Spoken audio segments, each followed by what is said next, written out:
Olá, bom dia, pessoal. Vamos começar mais um eventozinho aí do Pulo do Gato para a Receita Federal, ok?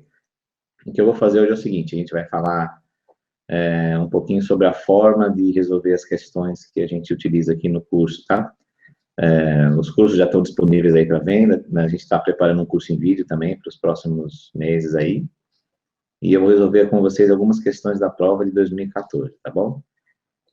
O nosso tempo é um pouco corrido, caso não dê para resolver todas as questões, tem um material que está entregue para vocês e está tudo lá explicadinho, beleza? Vamos lá então, gente. Hoje o que a gente vai fazer é o seguinte, prova de 2014, tá? A prova teve 20 questões, não dá tempo da gente resolver todas, mas eu vou resolver algumas hoje. Pelo menos 10, tá? E a gente vai ver, se sobrar tempo a gente faz mais um pouquinho, tudo bem? Vamos lá direto para as questões então. O lucro obtido na venda de imobilizado e o resultado da equivalência patrimonial representam na demonstração dos fluxos de caixa. Então, o que a gente precisaria saber aqui para essa questão? A Exata abordou DFC, tá? Tem que estudar DFC? Tem que estudar, porque está caindo, já faz alguns anos, que sempre tem uma questãozinha da DFC na maioria das provas, principalmente para auditor, tá? Então, ele deu aqui 5 itens, e ele está perguntando não, ele deu um item e está perguntando o que representa. Vamos ver o seguinte, como a gente faz aqui. Ó. Você tem que entender o seguinte, a DFC pode ser feita pelo método direto ou indireto, tá? No caso aqui, quando a gente fizer pelo indireto, a gente vai partir do resultado, tá? Do exercício e vamos fazendo os ajustes. O que são os ajustes? A gente vai ver ali para frente.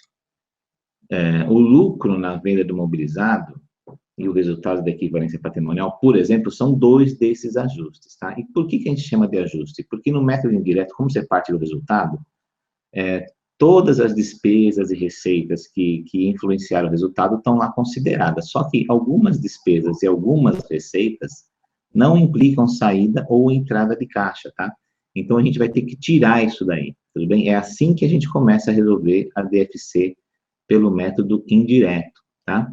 Então, esses itens que ele falou, a gente tira por quê? Porque não representam entrada e nem saída de caixa, tá certo? Vamos dar, então, uma relembradinha no que são esses ajustes, vamos ver. Ó, aqui eu coloquei para vocês no comecinho, peraí que eu vou mudar a cor aqui, tá muito fraco, peraí, vamos lá, no micromento tá difícil. Ó, a gente começa a DFC por aqui, tá bom? Pelo resultado. Esse é o primeiro item. Eu vou tirar tudo isso daqui e vou chegar até o que a gente chama de resultado ajustado. Depois eu parto para o restante. Então, vamos lá. O valor da depreciação, amortização e exaustão. O que eu faço com isso aqui? Isso aqui eu somo. Por quê? Porque esse valor, embora seja uma despesa, embora tenha diminuído o resultado, ele não envolve saída nem entrada de caixa. Quer dizer, não saiu caixa, tá? Foi uma despesa, mas não teve saída de caixa. Variação cambial, a mesma coisa. Eu vou somar ou diminuir, dependendo de ela ter sido negativo ou positivo. Não envolve também a variação cambial. O resultado do método da equivalência patrimonial não envolve caixa, e ele aumenta ou diminui o resultado. Aqui, o resultado da alienação do imobilizado, de algum investimento ou intangível. O que é isso aqui? É o que eu ganhei ou o que eu perdi na venda de algum item do meu patrimônio, lá do meu ativo, tá? Seja ele qual for. Então, a diferença que eu tive entre o resultado que eu angariei, entre os valores que eu recebi pela venda, pela alienação, e o valor pelo qual ele estava lá contabilizado, né? E esse eu tiro por quê? Porque isso aqui não se trata de uma atividade operacional, é uma atividade de investimento, então ela não vai afetar aqui o operacional, tá? Depois, despesas financeiras e receitas financeiras que não afetaram o caixa. O que é uma despesa financeira que não afetou o caixa? Por exemplo, é uma despesa que ela é do período, ela foi reconhecida por competência, mas por algum motivo eu não paguei. Pode ser que eu tenha tido um problema de caixa e resolvi não pagar essa despesa. Ela está em atraso, por exemplo, o mesmo com uma receita. Então, eu vou tirar também porque ela não afetou o caixa, ok? Então, voltando lá na questão, o lucro na venda imobilizado e o resultado do MEP são ajustes, tá bom? Questãozinha tranquila para a gente fazer sem maior susto e partir para o abraço, tá? Vamos em frente aqui. Agora, DVA. DVA também sempre cai uma questãozinha, tá? Se pedir a DVA no edital, é batata que vai pedir uma questão na prova, tudo bem? Às vezes, vocês têm que ficar atento. Alguns editais pedem só a DFC, não pede a DVA. Aí você fica um tempão estudando a DFC e perde tempo à toa. Mas vamos lá. Aqui ele pergunta o seguinte: as receitas financeiras de juros recebidas e o valor da contribuição patronal são, respectivamente. Aí ele dá o quê? O que a gente tem nas alternativas aqui são itens da DVA, tá? Então, valor adicionado recebido é um item da DVA, distribuição de riqueza é um item, receita derivada é um outro item, valor adicionado, receita, todos aqui são itens da DVA. E aí você fala para mim, eu tenho que saber a estrutura da DVA, professor, para fazer a prova? Tem que saber. Ela é chatinha um pouco, é um pouquinho extensa, mas você tem que saber, assim como a gente já acostumou a estudar o balanço patrimonial e saber de cara onde está uma conta, né? Se eu pergunto para você, onde é que está a conta de fornecedores de longo prazo? Você sabe, está no passivo no circulante. Então, você tem que saber onde estão os itens da DVA. Vai ter que se acostumar com eles, vai ter que dar uma boa estudada. E aqui não se trata de decorar, se trata de conhecer e fazer alguns exercícios. A gente tem um problema que não há uma quantidade enorme de exercícios sobre a DVA ainda, então o aluno costuma patinar, tá? Mas é imprescindível saber. Então, se a gente for lá na DVA, nos itens 6.2 e 8.2, precisa saber os números íntegros? Não precisa, claro que não, você só pus aqui para ilustrar. Então, você vai ver que receita de juros é um valor recebido em transferência e a contribuição patronal é uma distribuição. O que é isso? Estamos falando grego? Não, vamos dar uma olhada aqui na estrutura DVA, que vai ficar mais fácil. Essa daqui é a DVA, tá? Para quem não conhece, pode ser um choque, mas eu garanto para vocês que ela é muito mais simples, muito mais fácil de ser utilizada e muito mais fácil de ser conhecida do que a estrutura do balanço patrimonial, por exemplo. O balanço patrimonial é uma estrutura com a qual nós estamos muito mais acostumados, mas a DVA é bem mais fácil. Então, aqui, ó, a gente começa com receitas, tá? Depois, a gente vai ter os insumos adquiridos aqui de terceiros. Tirando um do outro aqui, ó, a gente chega no valor adicionado, tá? Aí eu ainda tiro aqui a depreciação para chegar no valor líquido. Aí eu vou colocar o valor adicionado recebido para chegar no valor distribuído. Isso é o que me interessa. Essa aqui é a primeira continha, tá? A parte da geração. Esse número, item 7 aqui, é o valor total que eu consegui gerar. Tudo bem? É o valor adicionado. Eu vou fazer a distribuição dele aqui embaixo. Então, aqui você já vê um dos itens que ele falou, ó, receita financeira, tá? A receita financeira é o quê? É um valor recebido de transferência. O que são valores recebidos em transferência? São valores que a entidade recebeu por conta das suas atividades, claro, mas vieram de outras entidades. Por exemplo, aqui, isso aqui, o primeiro aqui é o MEP, tá? E o segundo é uma receita financeira. Ela pode ter emprestado um recurso para uma ou outra entidade, essa entidade pagou um juro e o valor desses juros é uma receita financeira. Depois lá ele falou que era outro item, impostos, taxas e contribuições, fazem parte da distribuição do valor. Onde que eu distribuo o valor adicionado, gente? Vocês percebam que é uma coisa muito, muito natural a DVA. Então, eu tenho aqui as receitas, eu tenho o que eu comprei de mercadoria, aí eu tiro a depreciação, aí eu coloco o que eu recebi de outras entidades, chega no valor total que eu gerei. E aqui eu distribuo como? Eu distribuo para pessoal, eu vou remunerar as pessoas que trabalharam comigo, distribuo uma parte para o governo, impostos, taxas e contribuições, distribuo na forma de remuneração de capital de terceiros, por exemplo, juros, aluguéis e outras, quer dizer, imagina só, se eu aqui pagar juros para alguém, eu estou pagando, vai sair aqui, e vai entrar onde na outra entidade? Vai entrar aqui, ó, na receita financeira, tá? Então, estava aqui na DVA, voltando, só revendo aqui a distribuição. Então, os valores que eu tiver aqui como valor adicionado, eu vou colocar a distribuição e vou chegar aqui em uma parte para pessoal, impostos, remuneração e capitais, remuneração de capitais próprios, tá? Capitais de terceiro e capitais próprios, ok? Vamos lá. O problema agora é bom, mas tudo bem. Então, a próxima questão aqui.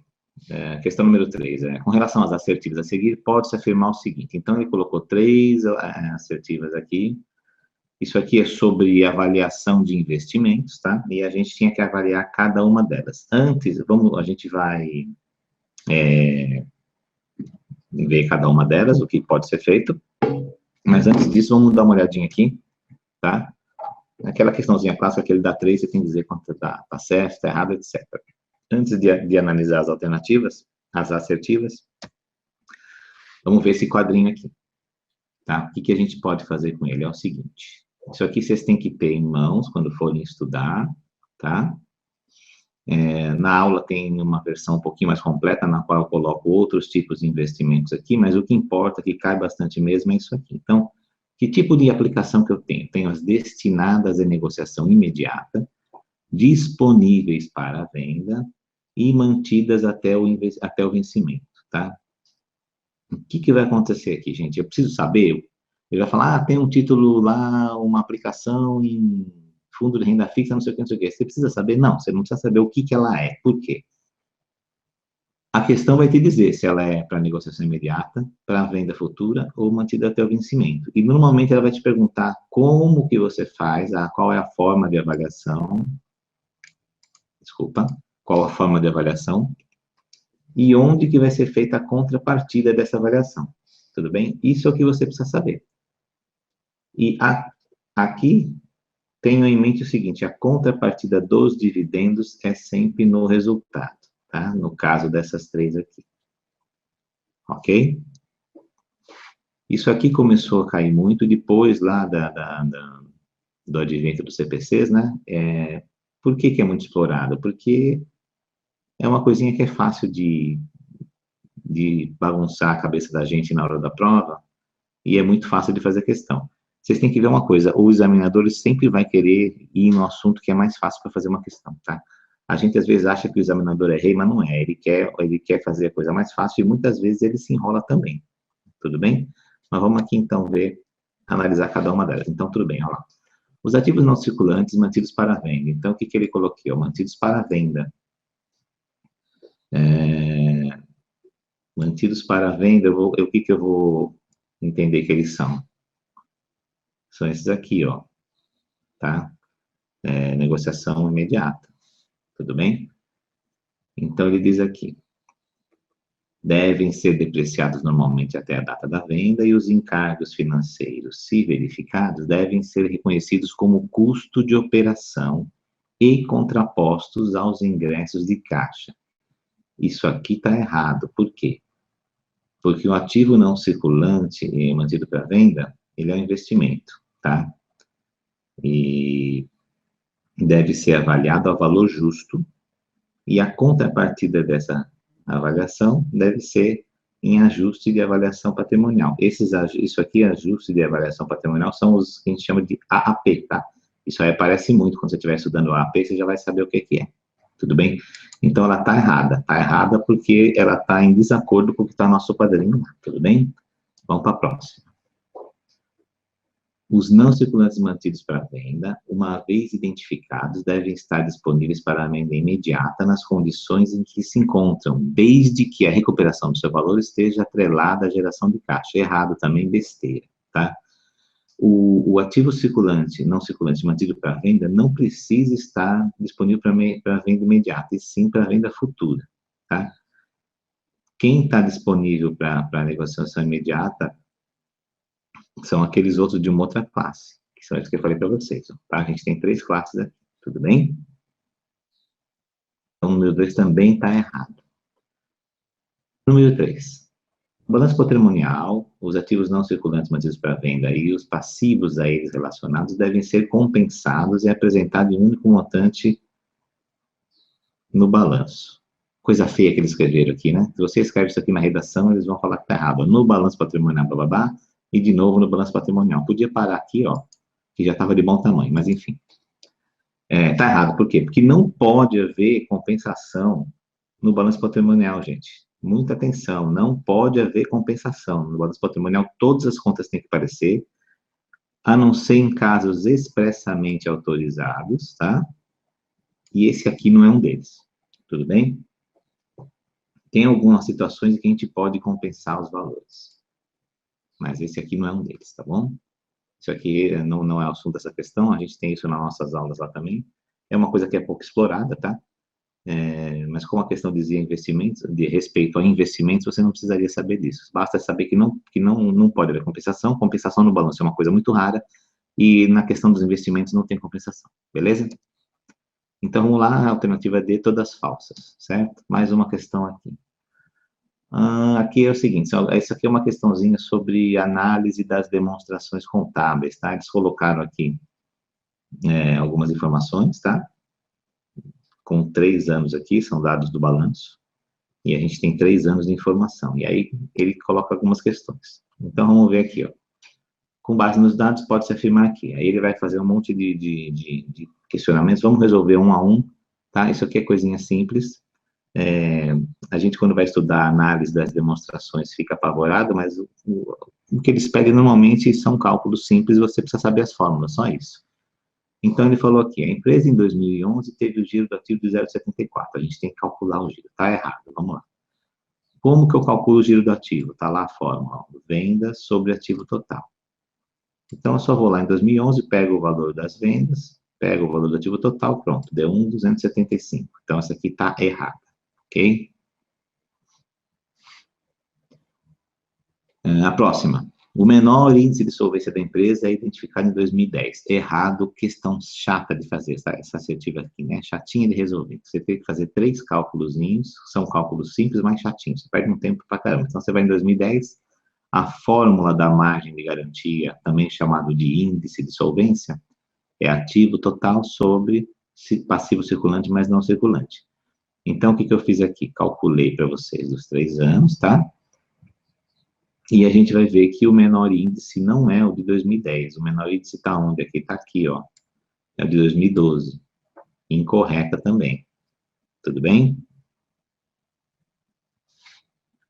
Em 2011, a empresa tem sua menor margem líquida. De novo, eu vou ter que calcular todas. Então, margem líquida, teria que saber a fórmula. Está aqui. É o lucro líquido sobre a receita líquida. Calculo para os 3 anos. De onde eu estou retirando essas informações aqui? Essas informações estão saindo lá dos dados que eles me mandaram, tudo bem? Pelo menos aqui estava fácil, porque para a gente chegar nesses valores aqui, não havia contas muito complicadas, já facilitava um pouquinho a resolução. Então, calculando aqui, ele falou que a menor é em 2011. Não é, né? A gente vê aqui que a menor foi em 2012. Está aqui embaixo, 0041, ok? Vamos em frente, então. A participação do PL em 2011 é 1,35. Errada, você não precisava nem calcular isso aqui, por quê? A participação do PL será sempre menor ou igual a 1. Então, essa você não precisa perder tempo, tá? Calculei aqui para vocês verem. Participação do PL é o PL sobre o ativo total. O que é isso? É quanto que o valor do meu PL representa sobre o valor do meu ativo total. Isso nunca vai ser mais que 1, porque o PL, o máximo que pode acontecer é ser igual ao ativo total, tá? Ele nunca vai ser maior. Então, aqui de cara você já ia bater o olho e ver que estava errado, tá bom? A última aqui, essa é a que está correta. O maior grau de endividamento é identificado no período de 2012. Então, a gente calculou aqui, 2012 é o maior grau, tá bom? O que é o endividamento em relação ao ativo total? É o passivo exigível sobre o ativo. E o que é o exigível, gente? Passivo exigível é o circulante mais o não circulante, tá? Tenham sempre esses termos na cabeça, porque o examinador, principalmente no ESAF, costuma usar essa gracinha aqui de exigível e tal, e às vezes a gente se confunde, tá? Agora eu queria falar uma coisa para vocês. Às vezes, na aula de análise das demonstrações contábeis, o aluno fica ansioso, ele quer saber, professor, quais são os fundamentos do endividamento em relação ao ativo total, por que existe esse índice, para que ele serve, quais são as teorias econômicas que estão por trás disso, blá, blá, blá, blá, blá, blá. Eu falo para eles, olha, vocês querem estudar aí, vocês podem estudar, é interessante, vamos atrás disso. Mas você não pode perder o seu tempo por isso, porque na prova, principalmente da ESAF, eles não vão perguntar isso aí para você, eles vão te dar os valores e vão querer que você calcule. Então, você tem que saber as fórmulas. E tem que fazer bastante exercício também para saber qual a nomenclatura que a banca utiliza para cada uma dessas fórmulas, tá? Às vezes, por exemplo, aqui ela chamou de endividamento em relação ao ativo total, isso aqui pode ser que apareça com outro nome em alguma outra ocasião, tudo bem? Mas isso é o que a gente tem que saber. Vamos para a próxima aqui. Então, essa aqui, a resposta era a letra E. Com relação à liquidez da empresa, pode-se afirmar que, mais uma vez, tem uma série de afirmações aqui, vamos ver como é que a gente faz esses cálculos, tá? Ainda com base naqueles dados lá de cima. Então, vamos ver. A liquidez seca em 2010 é 0,67, errado. Por quê? Aqui, vamos lá, liquidez seca, essa vocês têm que saber, cai muito. É o circulante menos o estoque dividido pelo passivo circulante. Então, em 2010, isso aqui deu... desculpa, aqui eu pus uma barra, mas não é 0,47, ok? 0,47. Ó, como eu não estou na apresentação, já posso arrumar aqui, ó, que beleza. Então é isso, gente. Vamos lá. Letra B. O menor índice de liquidez imediata de 2011. Isso aqui está certo. O que é liquidez imediata? Cai muito também. É o disponível, o ativo circulante disponível sobre o passivo circulante, tá? Então, a gente calcula aqui para os 3 anos e chegamos à conclusão aqui que em 2011, 0,01 foi o menor índice. Tudo bem? Letra C. Opa. Ah, tá bom, eu parei aqui, porque na verdade, assim, o que a gente faz na prova? Parou de... resolveu, chegou na certa, para. Olha, gente, deixa eu falar uma coisa para vocês. Às vezes você está fazendo prova, você chega em uma que você acha que está certa, você quer calcular as outras. Não façam isso não, tá? Deixa para o final. Chegou numa que está certa, provavelmente ela vai estar certa, a não ser que você tenha cometido um erro muito grave. E aqui, imagina o tempo que você vai perder para resolver aqui as letras C, D e E, entendeu? A gente não faz isso. Você vai, chegou ali, viu que já dá a mesma coisa. Você está lendo uma questão teórica, chegou numa que você acha, marca e vai embora. Não fica perdendo tempo, não fica bobeando, não fica inventando. Porque a prova é o seguinte, as provas, algumas delas, e as provas da Receita, por exemplo, elas têm uma característica que muitas vezes a gente deixa passar, mas eu sempre procuro avisar os alunos durante as aulas. Ela não é só para... ela não é simplesmente para aferir o seu conhecimento, tá? As provas têm uma característica de tentar derrubar você. Elas têm uma característica de tentar verificar se você tem condição de operar sob pressão, se você tem condição de formular uma estratégia e levar a sucesso essa estratégia que você formulou para resolver um problema. Então, a prova é um problema que está na sua frente. Você tem que ir para a prova com uma estratégia, com um método de resolução. E você, quando chegar, não pode ficar batendo cabeça, não pode ficar perdendo tempo. Você tem que saber por qual matéria você vai começar, tá?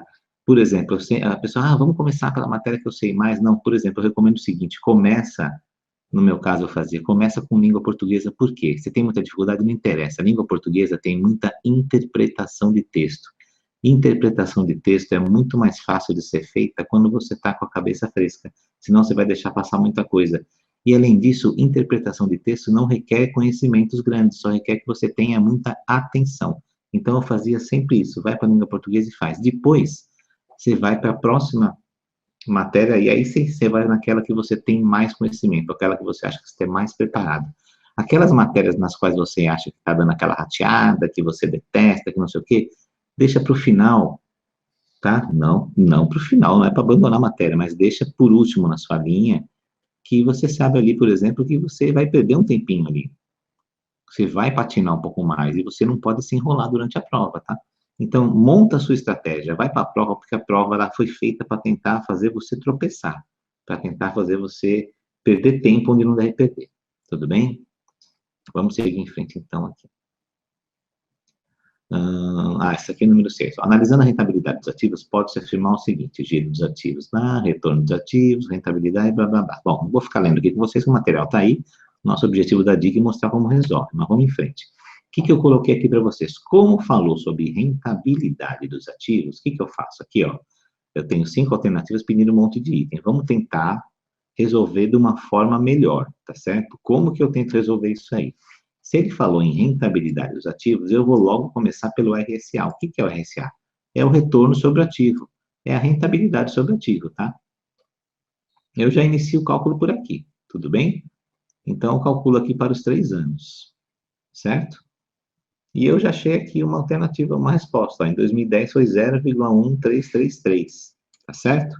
E essa já é a minha resposta. Ah, professor, se não tivesse dado? Se não tivesse dado, eu teria quebrado a cara na minha estratégia, mas não tem problema, né? E aqui, ó, rentabilidade dos ativos. Por que eu vou calcular o giro se ele está falando de rentabilidade? Não é verdade? Vou direto para isso aqui, ó. Começo por aqui. Não deu certo, passo para as próximas. Essa daqui é uma que eu... Raramente isso aqui seria a resposta, gente. Porque giro dos ativos não tem nada a ver com rentabilidade dos ativos, tá? O retorno dos ativos tem? Tem. Retorno dos ativos pode ser que seja encarado como rentabilidade. Aqui também, mas tenta fazer dessa forma. Esse tipo de estratégiazinha que você tem que montar, tudo bem? Questão molezinha de resolver e não podia perder muito tempo nela. Agora vamos ver aqui, ó. Isso aqui é uma questãozinha sobre folha de pagamento. Gente, não se apavorem com folha de pagamento. É uma coisa muito simples, não fiquem perdendo muito tempo. Aqui você tem que saber o quê, basicamente. O que ele faz aqui? Ele vai te dar um monte de dados aqui, ó. Então, temos salários, auxílio maternidade, o INSS retido, salário família, fundo de garantia, contribuição patronal, etc. Então, ele quer saber o total a ser apropriado como despesa do período. O que ele quer saber, então, aqui? Ele quer saber dessa tralha toda aqui que ele mostrou para a gente, né? Quanto disso aqui é despesa da empresa. E se é despesa da empresa, vai ser apropriada como despesa do período, tudo bem? O que ele vai perguntar nessa questão? O que ele pode perguntar aqui? Ele só pode perguntar o que é da empresa, tá? Ou o que é do empregado, ou o que é do governo. São assim que essas questões funcionam, tá? E é isso que eu preciso saber. Se vocês souberem essa telinha aqui, ó, que eu chamo de quem suporta o quê, esse aqui não tem acento, o professor às vezes erra também. Se eu souber quem suporta o quê, eu resolvo essas questões todas brincando. Então, basicamente, é isso aqui, ó. Salários, despesa da empresa. 13º, despesa da empresa. Férias e 1/3 de férias, despesa da empresa. Parte patronal do INSS, despesa da empresa. Fundo de garantia, despesa da empresa, tá? Agora, a parte do trabalhador não é da empresa, é o empregado que paga, tá? Ele não recolhe. Quem recolhe é a empresa, mas é ele que paga. Imposto de renda, a empresa recolhe, mas é o trabalhador que paga.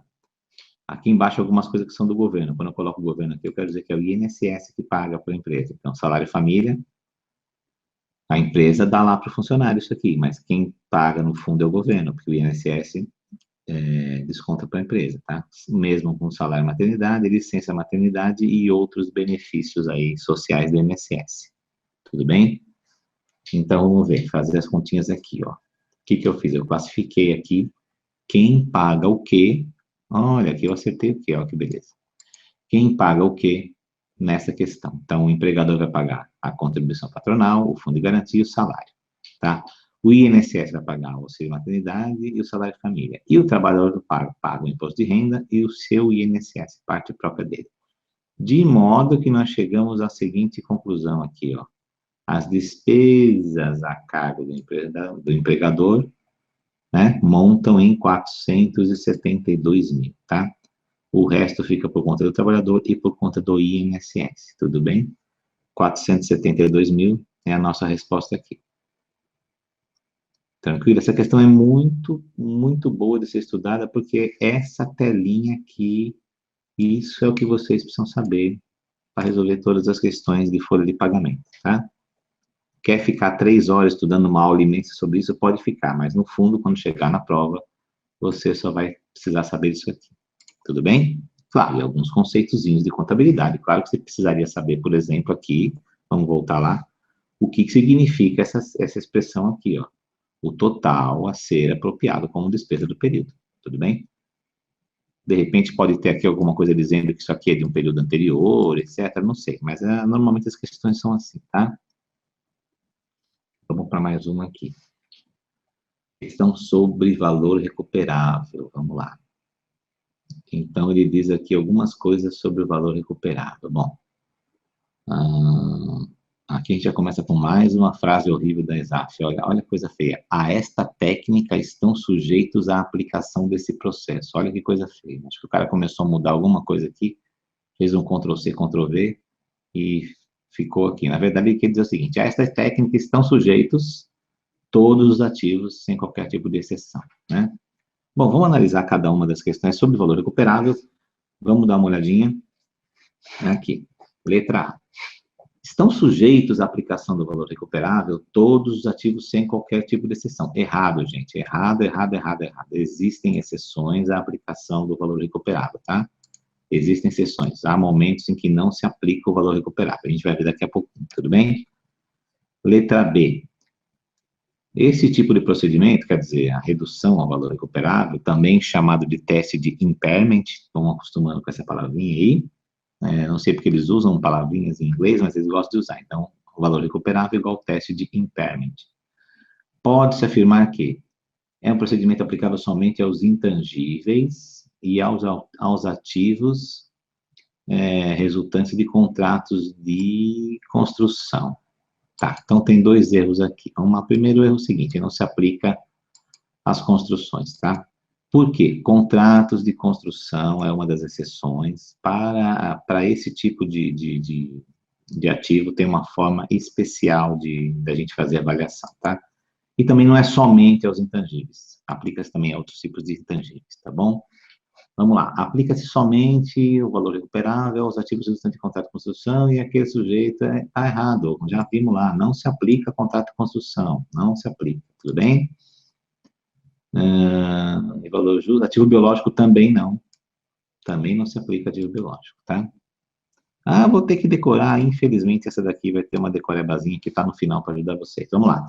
Valor recuperável tem como objetivo assegurar que os ativos não estejam registrados contabilmente por valor maior do que o passível de ser recuperado por uso ou por venda. Maravilha.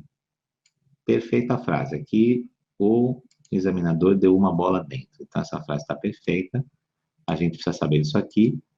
Isso aqui é o valor recuperável. É uma técnica que garante que o ativo não esteja registrado, não esteja reconhecido na contabilidade por um valor maior do que aquele que ele possa gerar na sua utilização ou fornecer no momento de sua venda.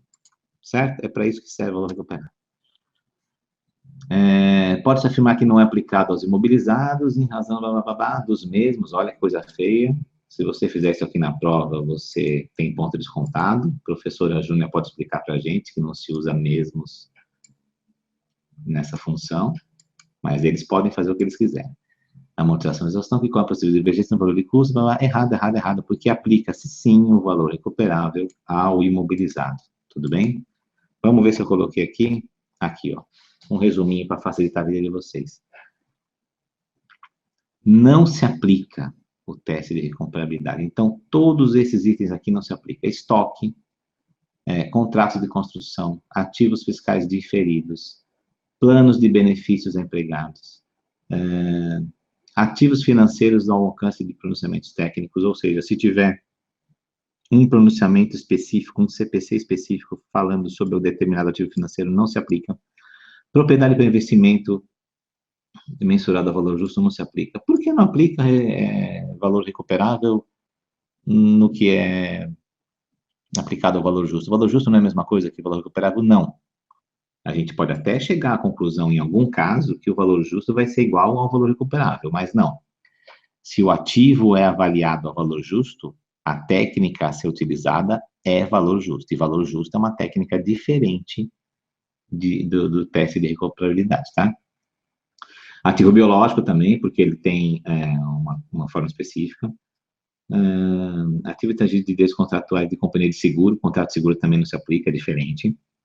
E ativos classificados como ativos para venda também não se aplica, né? Porque também tem a forma que a gente viu lá de fazer a avaliação, tá? Então, aqui, tirando aquilo lá que a gente viu em cima, que são os itens aos quais não se aplica o teste de recuperabilidade, ele se aplica a todos os demais ativos, tudo que não esteja lá, inclusive controladas, coligadas, empreendimentos controlados em conjuntos e ativos que são registrados pelo valor reavaliado, tá? E você vê que eu coloquei valor justo aqui porque é isso mesmo, tá? Se ele não for daqueles lá de investimento, ele vai ser, isso aqui pode ser chamado de valor justo também.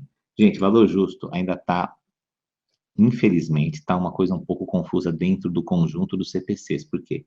Nós temos o CPC 46, que dá a definição, a forma de aplicação do valor justo. Isso aí tem lá nas nossas aulas. Depois, dentro de vários CPCs, tem uma definição para valor justo que é diferente daquela definição que a gente tem no CPC 46. A ideia do Comitê de Pronunciamentos Contábeis é unificar tudo isso aí, mas por enquanto eles estão fazendo aos poucos, tá? Eu falo um pouquinho sobre isso na aula de valor justo que a gente tem. Mas, enfim, vocês têm que saber isso daí, ok? Por que eu coloquei essas três aqui, principalmente, ó, coligadas, controladas e impedimentos conjuntos? Porque como isso aqui é o MAP, né? Então, a banca brinca muito com isso aqui, colocando isso aqui, dizendo que não se aplica o teste de recuperabilidade, mas aplica-se sim, tá? Então, vamos lá, mais uma questão. Bom, essa aqui é a mesma questão. Então, lá, aqui é a resposta, a letra D. O objetivo é assegurar que o valor seja o valor que pode ser recuperado no uso ou na venda, tá? Vocês sabem, né? O valor recuperável, ele é o maior entre o valor em uso e o valor de venda líquido das despesas, né? Isso aí a gente tem que saber de cor, porque cai demais também, tudo bem? Vamos lá, questão 9, nosso tempo está acabando, mas vai dar para resolver as duas últimas aqui. Isso aqui é uma questão sobre... Isso, a questão aqui é problemática, vamos ver. A venda de imobilizado, então vamos lá. Ele vendeu por 15 mil, um imobilizado cujo valor de registro é 140, a depreciação acumulada era 126, tá? Vamos ver o que vai acontecer aqui. Como que a gente começa resolvendo esse tipo de questão aqui, tá? Isso aqui é uma venda sobre alienação de imobilizado. Então, precisa saber se vai ter lucro, se vai ter perda e como que eu vou contabilizar, tudo bem? Situação do ativo antes da venda. Eu tinha lá 140 mil, o valor dele original, pelo qual estava reconhecido, 126 de depreciação acumulada. Isso aqui é uma conta retificadora, tá? Ela está retificando o valor do ativo, está diminuindo o valor do ativo. Então, meu valor contábil é 14 mil, tudo bem? Depois, eu vendi por 15 mil. Quais lançamentos que eu vou fazer? Eu vou debitar um contas a receber, tá? Que eu vendi a prazo. Botei 15 mil para receber. Vou creditar imobilizado. Por que vou creditar imobilizado? Para dar baixa no valor contábil. Vai zerar. Ele saiu do meu ativo, não é mais meu, do debito. E aqui tem uma diferença de 1.000, que é o quê? Receita com ganho na venda de imobilizado. Tudo bem? Eu tenho uma receita de 1.000 aqui. Aí fechou o nosso lançamento. Aí que eu coloquei aqui. As letras A, C e D não podem ser consideradas certas em hipótese alguma. Por quê? Vamos ver lá por quê. Não tem débito de 140, tá? Também não tem. Bom, é isso. Analisando, se a gente analisar o lançamento que eu fiz com base nessas letras aqui, a gente vai ver que não tem nada a ver com o que ele está falando. São afirmações absurdas. Por isso que eu falei, gente, faz o seguinte, vê a situação, monta o lançamento, e aí você analisa as questões. Só que tem um problema nessa questão ainda aqui.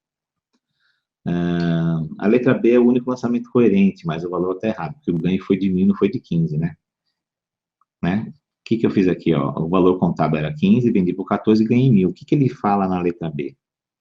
Ele provavelmente fez um lançamento parecido com esse que eu fiz aqui, ó. Um crédito de 15 em ganhos com venda de imobilizado.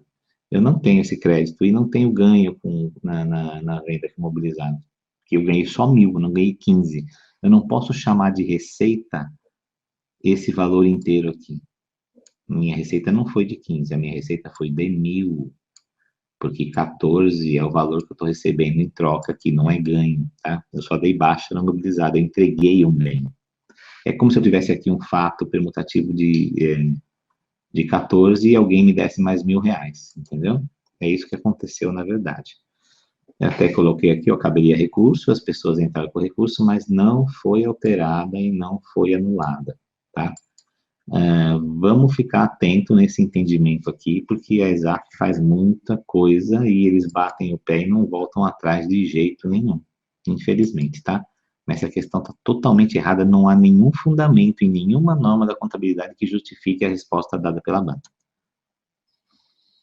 Então, tá aqui, ó. Gabarito letra B foi mantido com ressalva. O que que ele fez? Ele disse que o ganho na venda mobilizada foi 15 mil. Ele imaginou, ele assumiu que os 15 mil que eu recebi pelo fato de estar entregando um ativo seriam contabilizados com receita, mas não são, tá? Nenhuma empresa pode fazer isso no mundo real, porque vai tomar uma bucha, ok? Além, é claro, de pagar mais imposto de renda. Aqui temos dados para as questões sobre, então, fluxo de duplicatas, etc e tal. Vamos ver. Essa aqui é o número 10, né? Então, vamos ver o que ele diz aqui. Então, a companhia apresentou ao Banco Valioso as seguintes duplicatas. Uma para 30 dias, uma para 60 e uma para 90. Na ocasião, contratou uma operação de desconto com taxa mensal de 8%, além de taxas administrativas de 5 mil. Vamos ver como é que a gente resolve essa tralha aqui. Aí ele pergunta aqui. O registro inicial da operação vai gerar um aumento, blá, blá, blá, blá, blá. Vamos ver o que acontece nessa operação para a gente ver as alternativas, tá? O que que eu faço aqui? São 3 duplicatas, eu vou calcular quanto que eu tenho de juros em cada uma delas. Então, a minha taxa é 8%, né? Isso, 8% ao mês. Sobradinha a taxa deles, né? Então, aqui, a primeira duplicata, 1.500 por um mês, é 8%. 1.500 por 2 meses, 16%, e 1.000 por 3 meses, 24%. Então, eu calculei aqui, se você fizer essa conta, você vai ver que vai dar 600 mil de juros, tá? Desculpa, aqui não é 1.500, é 1,5 milhão, tá? Que eu vou economizar zero para facilitar a digitação. Eu faço isso para... Eu nunca trabalho com valores muito grandes nas aulas, porque isso a gente só perde tempo. Enfim, juros, 600 mil. Taxa de administração, 5 mil. O que que é isso aqui? É aquela taxinha que o banco cobra para descontar, blá, blá, blá, blá, blá. Vamos ver o que que a ESAF fez aqui, ó. O valor total das duplicatas era de 4 milhões, né? Então, ela debitou caixa por 3.395. Por quê? Porque dos 4 milhões que eu entreguei, eu vou descontar 600, né? E mais 5 mil. Aí ela debitou uma despesa de taxa, que é imediata, debitou uma conta de juros a incorrer, que ela colocou como despesa antecipada no ativo circulante, tá? Isso aqui é questionável. E debitou a conta de duplicatas descontadas, lá no passivo circulante, tá? Então, lá, tratando-se de operação de desconto, o valor dos juros não vai ser creditado na conta do cliente. Além disso, vai ser descontada de imediato a taxa administrativa, tá? Isso aqui, a gente tem que saber para resolver essas questões. Os juros não vão de imediato para a despesa, em atendimento ao princípio da competência. A gente já sabe disso, né, gente? Eu não posso jogar todo o valor de juros que eu estou pagando por uma operação de 3 meses, eu não posso lançar ele direto na despesa. Eu tenho que deixar ele ser apropriado mês a mês, tá? Aqui eu coloquei que fizemos vários exercícios, porque a gente faz isso aqui o seguinte, é um exercício que eu estava resolvendo, a gente resolve nas aulas lá, tá? E fica claro nesses exercícios que a ESAF contabiliza os juros a incorrer como conta de despesa antecipada no ativo. Então, o que aconteceu? O ativo circulante aumentou, tá? Ele teria que ter aumentado em 3.395, que foi o valor que entrou no caixa, e mais 600, que é o valor que eu tenho como despesa antecipada, como juros a incorrer, tá? Despesa antecipada na ESAF fica no ativo. E as demais alternativas estariam erradas, tudo bem. Aí a questão foi anulada. Por que ela foi anulada? Provavelmente porque aceitou-se o entendimento pacífico já, de que, sendo a conta de duplicatas descontada uma conta do passivo, e ela tá? Duplicata descontada é conta do passivo. Todas as bancas já estão aceitando isso faz algum tempo. A Exaf ainda houve o concurso em que ela fez uma tremenda sacanagem que ela colocou na prova de fiscal, da Receita, ela colocou duplicata descontada no passivo. E na prova de analista, ela colocou duplicata descontada no ativo, como retificadora. E manteve as duas questões, não anulou uma nem outra, não alterou uma nem outra. Mas essa daqui foi anulada. Então, o que acontece? Como duplicata descontada está no passivo, a despesa de juros a incorrer também deveria aparecer no passivo, ok? Ela deveria aparecer no passivo retificando a conta de duplicata, que é o que acontece normalmente. Quando você tem uma retificadora, ela tem que aparecer ali embaixo da conta que está retificando e, no caso, no mesmo grupo que ela, tá? E aí seria esse aqui o lançamento correto. Ó. Esse é o lançamento que a gente faz atualmente. Entra esse valor no caixa, despesa de taxa de administração vai direto para a despesa, juros a incorrer fica retificando passivo circulante, tá? E duplicata descontada é uma conta de passivo circulante. Vocês percebem a diferença aqui? É a seguinte, ó. Aqui é débito do mesmo jeito, só que é retificadora do passivo circulante. Aqui na resposta da ESAF também é débito, mas é uma despesa antecipada, tá? No fim, o valor é o mesmo, né? Mas o valor do lançamento é o mesmo. A característica do lançamento, a estrutura é a mesma. Só que, por conta do local onde eu inseri a conta, no caso aqui ela ficou em juros em correr, a alternativa da ESAF fica errada, tá? A gente não teria resposta. Tudo bem? Isso aqui é uma questão ainda que está um pouquinho polêmica. Mas nesse caso eles voltaram atrás e acabaram mudando. Talvez tenham entendido que está errado. A gente espera que nas próximas provas esse tipo de coisa não aconteça. Mas isso aqui, gente, ainda é uma verdade pelo estudo das muitas questões da ESAF, você vai ver que fica bem claro que juros a incorrer, ela classifica como despesa antecipada, como qualquer uma despesa, um seguro antecipado, uma assinatura de revista antecipada, e ela trata os juros antecipados do mesmo jeito, mas atualmente é quase praticamente impossível você pôr os juros a incorrer como conta de despesa antecipada, porque se ele está referente a um passivo, ele tem que ficar lá, como o passivo está no passivo circulante ou no não circulante, os juros referentes a esse passivo, os juros que eu vou pagar, eu já paguei, eu vou apropriar ao longo do tempo, eles têm que ficar retificando a conta respectiva lá no passivo, tá? Teria uma situação muito difícil, pode ocorre, claro, na prática, na qual os juros poderiam permanecer no ativo, que seria a seguinte situação, eventualmente eu faço uma operação, depois eu quito essa operação de forma antecipada, tá? Só que eu não obtenho o valor total de desconto dos juros. Por alguma questão contratual, eu obtenho só parte do desconto. Então, uma parte dos juros foi perdida, continua paga, e aí sim ela fica no ativo para ser apropriada ao longo do tempo, tá? Mas isso é uma questão muito complexa que eu jamais vi ser explorada na prova, tá? Normalmente acontecem essas confusões mesmo que a Exaf adora de fazer, mas tenham esse entendimento claro para vocês, tá bom? Bom, a gente respondeu aqui as 10 questões, ok? Se alguém tiver dúvida, o tempo está muito curto, o outro professor deve já estar esperando, mas vocês podem mandar lá, aqui, ó, no fórum, tá? Tem aqui o Facebook do professor, a gente tem os fóruns do ponto, vocês podem me procurar e a gente faz o que for necessário aí para resolver, ok? Bom, pessoal, é isso aí. É isso que eu tinha para dizer, espero que vocês tenham gostado. Se tiver alguma dúvida, podem entrar em contato com a gente, tá? E vamos partir para o próximo aí. Até mais.